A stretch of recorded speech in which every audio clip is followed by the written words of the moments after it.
European stock markets are trading modestly higher this morning, with the UK's FTSE 100 index up around about 20 points at the moment. That's above the 6,400 level, following on from strong gains yesterday.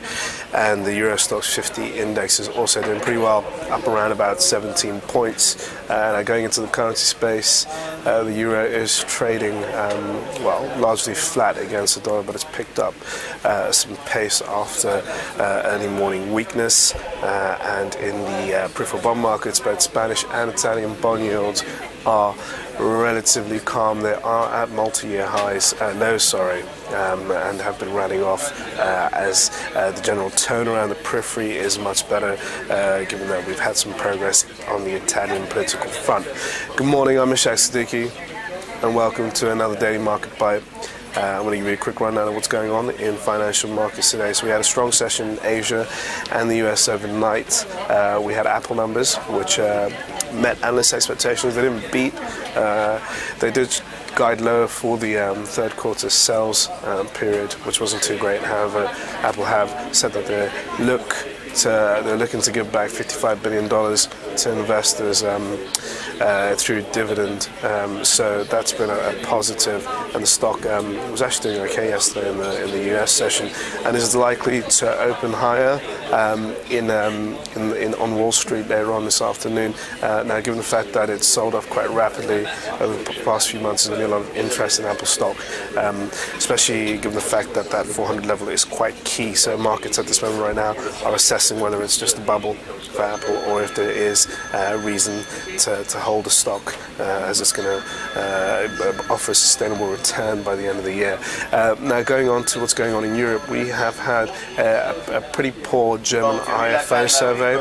It's much lower than expected, and refueled a lot of the worries about the German economy. This comes a day after the poor PMI manufacturing numbers out from the Eurozone, where we saw a particular deterioration in Germany and in France.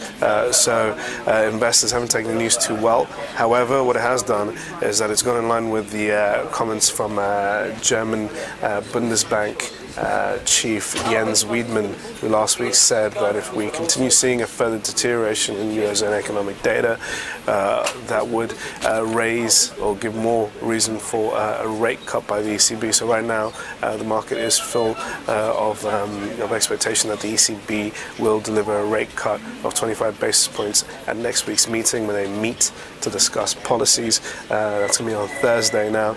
Given the fact that we are going to see expectations continue to rally ahead of the ECB meeting, if the ECB chief Mario Draghi disappoints on that front and doesn't take action, we're likely to see a big risk of move to the downside, as equity prices have run up quite strongly over the last two sessions on the back of this of these hopes.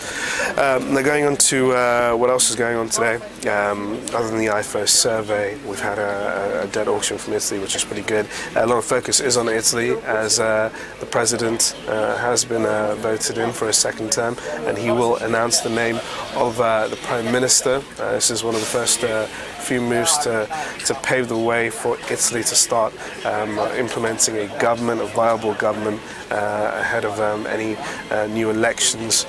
So a lot of hope in the market that the Italians are finally getting it together and making the country governable again, and that's reflected in the tone of Italian and Spanish paper at the moment.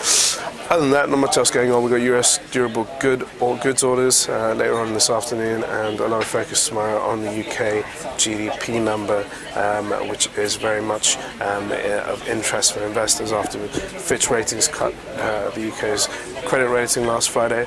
At the same time today, we've also had news that the Bank of England are looking to extend their FLS, their funding for home scheme, into 2014. Thanks for watching your Daily Market Bite. Tune in for another one tomorrow. And also, if you are looking to enter a new competition to win the iPad, we've got one running up on our Facebook page. You have to guess Joe Rundle, the head of ETX trading, his P&L by the end of the week.